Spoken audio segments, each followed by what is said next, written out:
Lakeland Public Television's Common Ground is brought to you by the Minnesota Arts and Cultural Heritage Fund. Production funding for Common Ground is made possible by the Minnesota Arts and Cultural Heritage Fund. Hi, and welcome to Common Ground. I'm your host, Ashley Hall.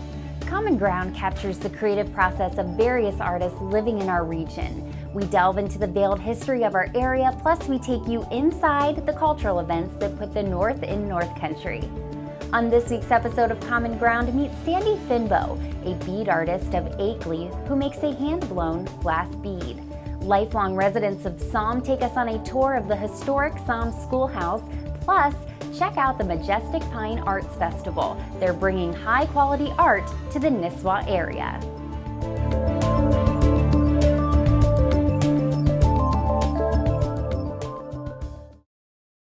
The Majestic Pines Fine Art Festival takes place usually the second or third weekend of July. July is Art Month in Nisswa. There's a Lakes Area art show that happens in the community center every weekend that showcases some of our local artists. And then the Majestic Pines Fine Art Festival is like the jewel of that whole month of art shows.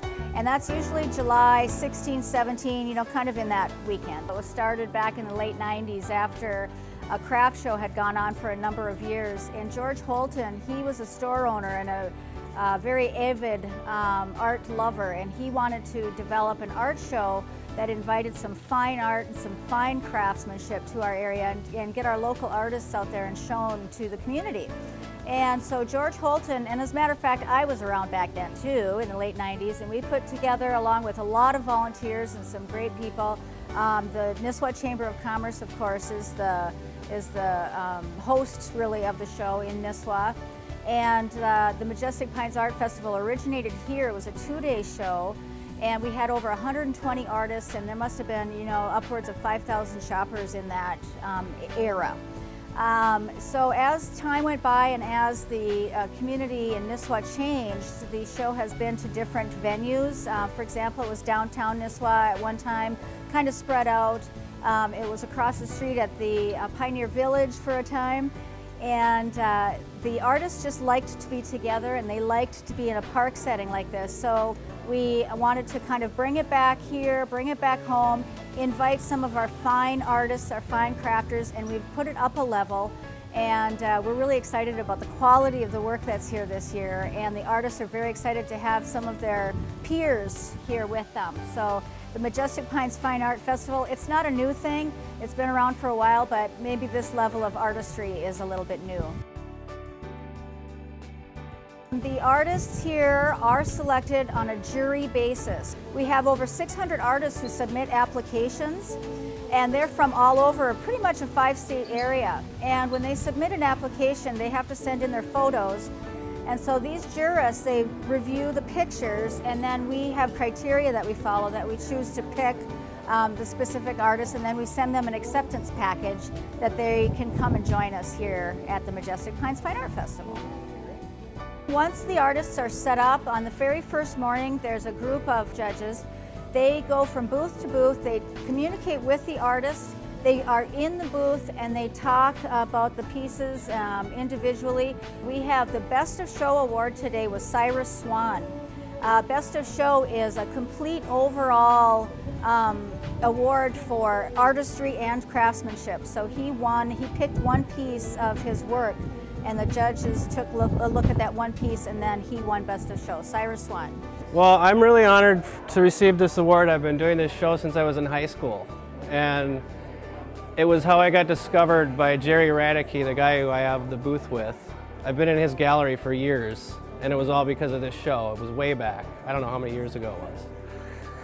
This is the piece that I won with. It's kind of a signature style of bottles that I do.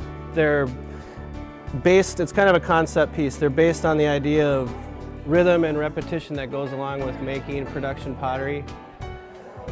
And it's supposed to speak that. I call them bottle clusters. But the quality of work this year is phenomenal, I have to say. I'm really honored because the work is so good. I've had a chance to walk around. There's great work here. It's a quality, real art show. And then there is the Award of Excellence for Artistry. and the Award of Excellence for Craftsmanship. And again, the artistry is that conceptual, that wow factor, the emotion of the artist and what the work that they put into it. And then also craftsmanship is the same way, however, it's looking more at the medium they used and what it took to actually create that medium and that piece. This Majestic Fine Art Show is great because they jury out and just have the best of the best here. So it really brings the better quality customer to the show. And it's great for the people because it's all the best of what you can buy. The piece here is a double moose horn from Maine, both shed antlers put together, carved. It's, I think, number 1006 carving for me. I did it about 2 weeks ago, and it's just a nice piece. They've really begun to turn this into a good show. I'm really happy with what they're doing, and for the fact that they're turning it from a craft type show into more fine arts.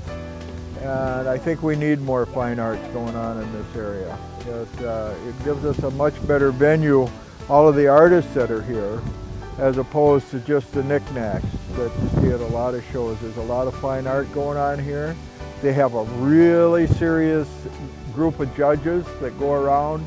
They're doing a heck of a job looking at everything, going in all the booths, talking to the artists, getting a feel for the artist's passion. I'm really happy with what this show is starting to turn into myself. Yeah, the festival is a great festival. It's one of the best ones that I do. It's fun to come up here. I've had a relationship with Nisswa for many years, and I used to do the show once in a while back when it was going back then, and it's changed quite a bit. It's really, the people that are doing the show are really working hard to make it a fine arts festival and really bring some talented people here with a lot of different things, so that makes it more worthwhile, and I've been appreciated for the work that I've done here.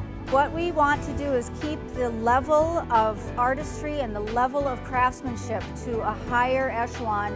We want to invite some amazing artists to the community center here in Nisswa to showcase their artistry. But it does take us a long time to put this together, to really get a feel for this and to put all this together and bring this kind of quality art to Nisswa.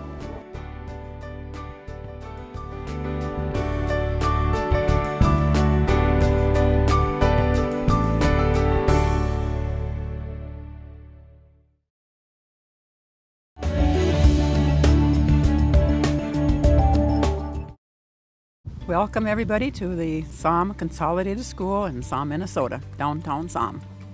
My name is Eva Stengo. I'm a longtime resident, was born here in Saum.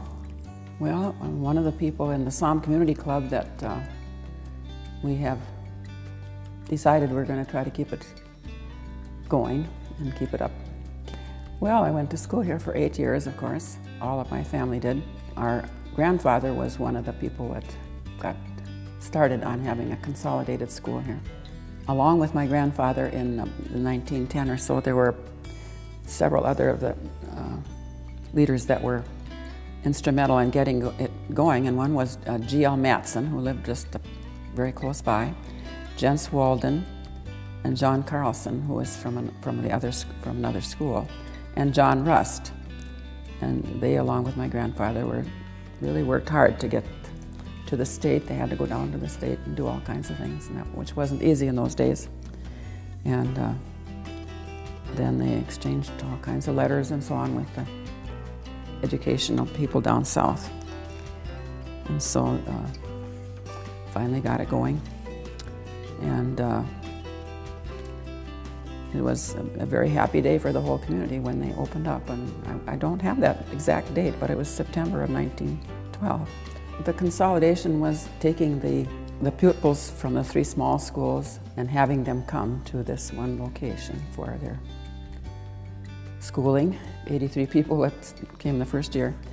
And then as they got more people, they decided to have, they had 8 grades at first, or maybe less than that at first. And then they had high school for 7 years also. Right now we're having some fundraisers to try to raise money to paint the building. We plan to have a celebration of the 100th year of Saum School in August of 2012, and we're trying to contact as many people as we can that we know have gone here. Our families have been involved here in other ways too. Well, my name is Alan Krugsing. I grew up out here. I went my first 8 years to school here from 1938 to 1946, I guess. I grew up just half a mile from here, so I walked to school every day. Didn't matter. I think I've made it when, if it wasn't 40 below, it was close to 40 below a time or two. And it was probably different than any school in town. For one thing, one of our things we did was we'd go tracking in the wintertime. And we'd send one group out in the woods ahead of us. And we'd give them, I don't remember how long, but we'd give them some time, and then they'd try to cover their tracks and we'd try to track them down. And sometimes that would last way past noon hour. It'd be probably 1 o'clock or later. And I guess our teachers must have thought that was good for us. They never really said anything about when we had to be back. We got back when we could. And we used to, it's about 1/8 of a mile up to the river. In the wintertime, we used to go up there skating at noon hour. And in the summertime, we'd go up there swimming at noon hour. And that was all unsupervised. The teachers they stayed back here. And I know there would never be such a thing like that happen nowadays. So I guess that was different. We took care of ourselves more, I guess is what I'm trying to say. We never even thought about somebody coming along to supervise us. We never crossed our mind, I guess. This classroom that we're sitting in now was the first, second, third, and fourth grade rooms. And the one on the next door was fifth, sixth, seventh, and eighth until about 1957 or so, when they took some of the classes and went to Kellier. And then it ended up with first, second, and third here in 1960 when it was closed. These are some of the school books that are in this school.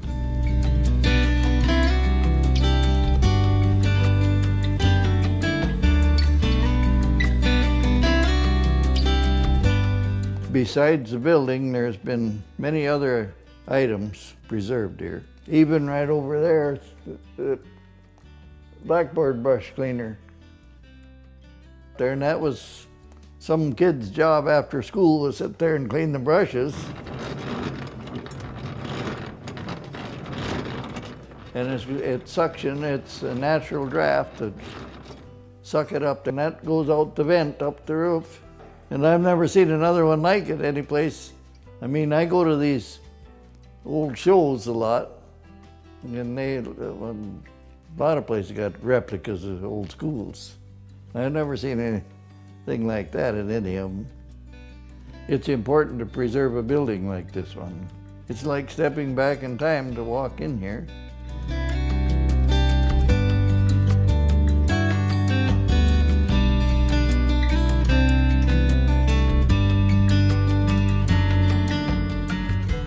I guess the first thing is underneath, there's a shelf under here. That's where you keep your books. And you are supposed to keep them neat. The teacher used to come around and make sure. And there's this trough here, your pencils go. And this is for an inkwell.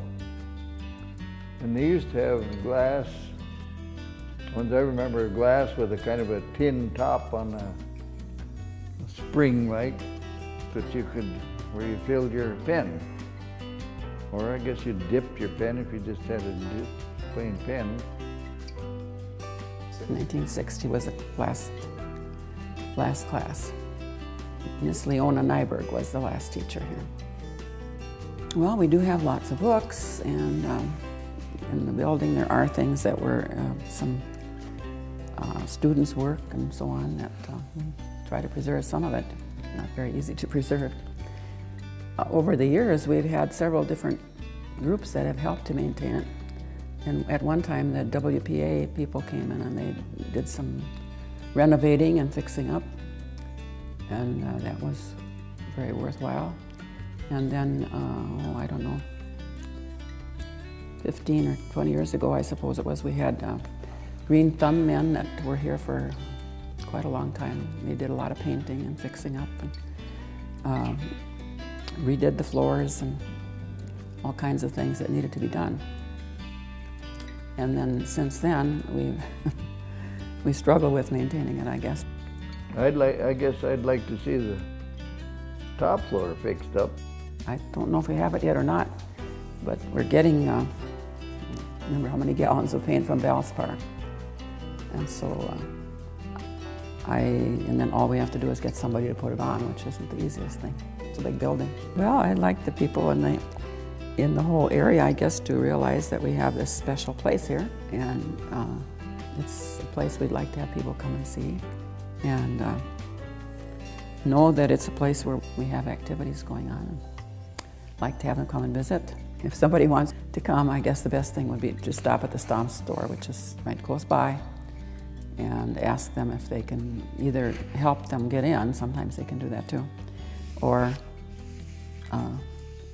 contact somebody who would help and come and open it up.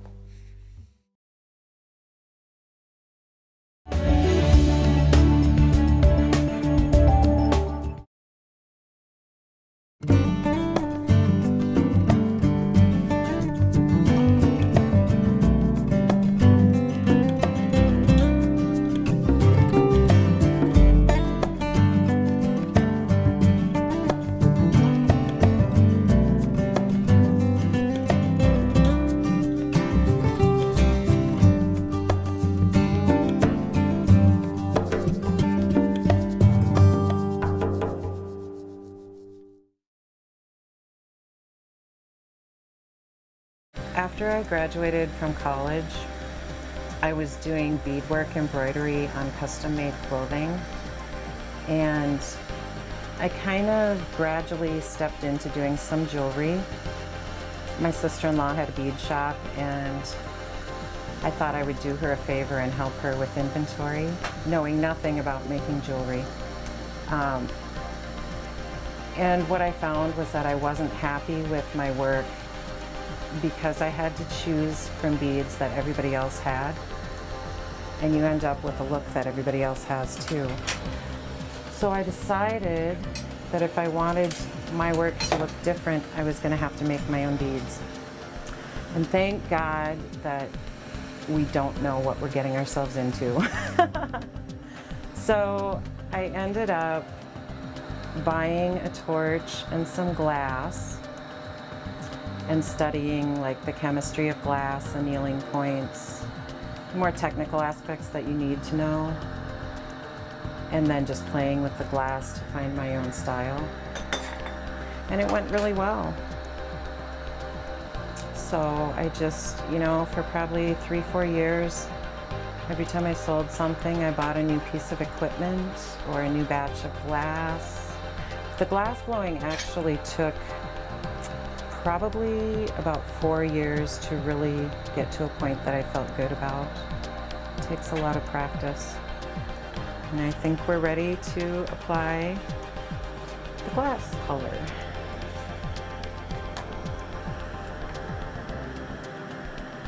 So having steady hands is really important. People recognize me for the glass flowers that I do. They're called implosion pendants, and a lot of times you'll see glass pendants where it looks kind of psychedelic, like there's bubbles coming out. But when I do those, I arrange the glass so it pops out into a flower. And I didn't really realize I was doing so many flowers until people started coming in and they would say, "Oh, you really love flowers, don't you?" I said, "Yes, I really do love flowers."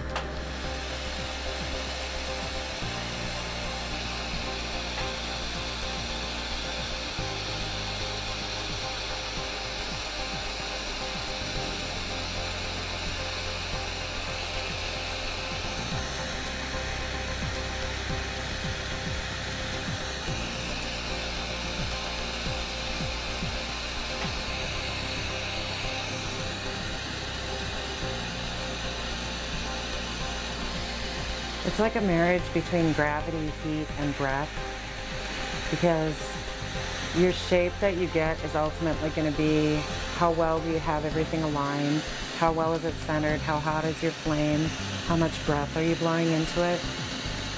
And it does take a long time to do it well. You know, there are a lot of wonky beads out there in the world from my early days. But the thing about doing art is that even if you're in that learning stage, you still get such a deep sense of satisfaction from doing it. So it doesn't matter. And if you put it in the right piece of jewelry, it looks like it's supposed to be that way. And it is.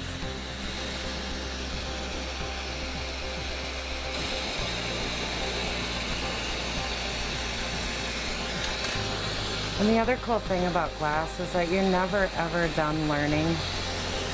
No matter how good you get and how far you go, you can spend a lifetime and just keep getting better, you know? And at this stage in the glass, I could continue on with what I'm doing, or I could choose from probably 3 other things that it could be right now. But we'll go on with the bead.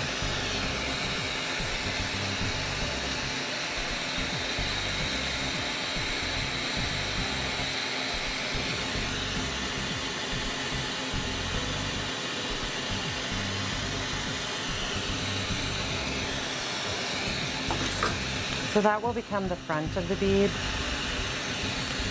We're about half done at this point.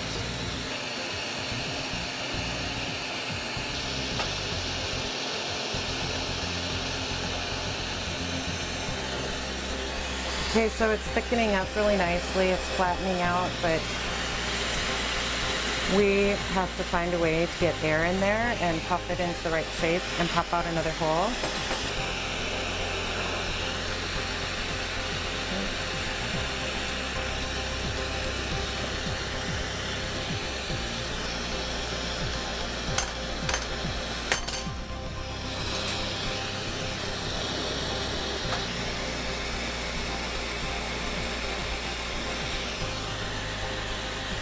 Sometimes when I get to this point, I look at them and I think they're so pretty that they should be a bottle, and then I won't blow the other hole out on the side. I'll just add either a base or I'll add a lip around it so that I can wire wrap it into a hanging bottle. It just depends on how I feel about it at this point. I actually started making the bottles because I've always had a bit fascination with tiny things, and those were some of the first things I ever started making. But as I did shows, people kept telling me the story about tear bottles. In ancient Egypt and Rome, when a loved one passed away, they would take bottles and fill them with their tears, and then they would put them in the tombs.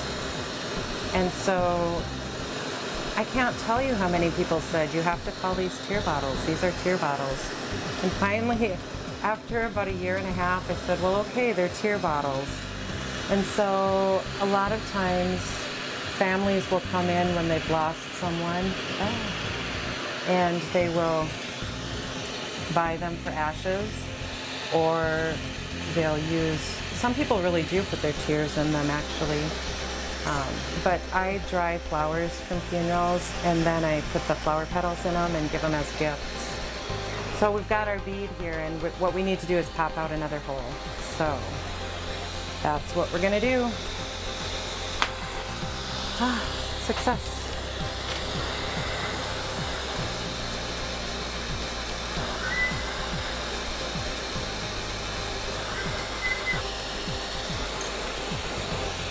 Okay, so now we have to take the tubing off of the other side and fire polish it all so it looks nice. Okay, I think we can live with that.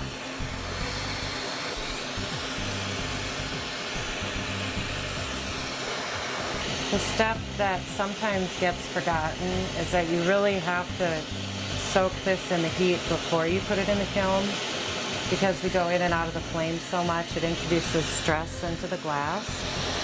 And even though you can't see cracks, if you don't really soak it with peat, those cracks can appear later on. So I think it's done and it's ready to go in the kiln.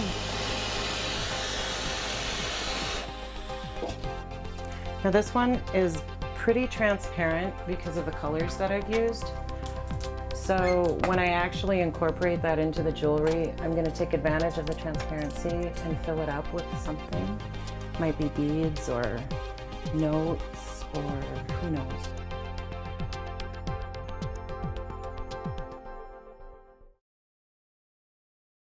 Thank you so much for joining us. We hope that you enjoyed the show, and we look forward to seeing you next week right here on Common Ground. If you have a segment idea for Common Ground, please contact us at legacy@lptv.org or call us at 218-333-3022.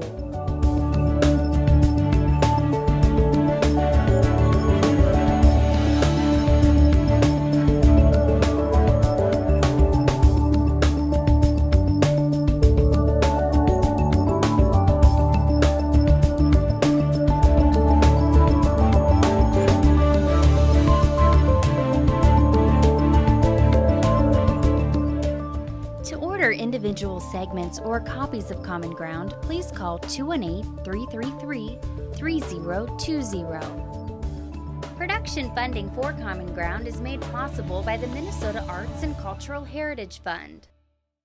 If you enjoyed this segment of Lakeland Public Television's Common Ground, consider making a contribution at lptv.org. If you have segment ideas pertaining to North Central Minnesota, contact us at legacy@lptv.org.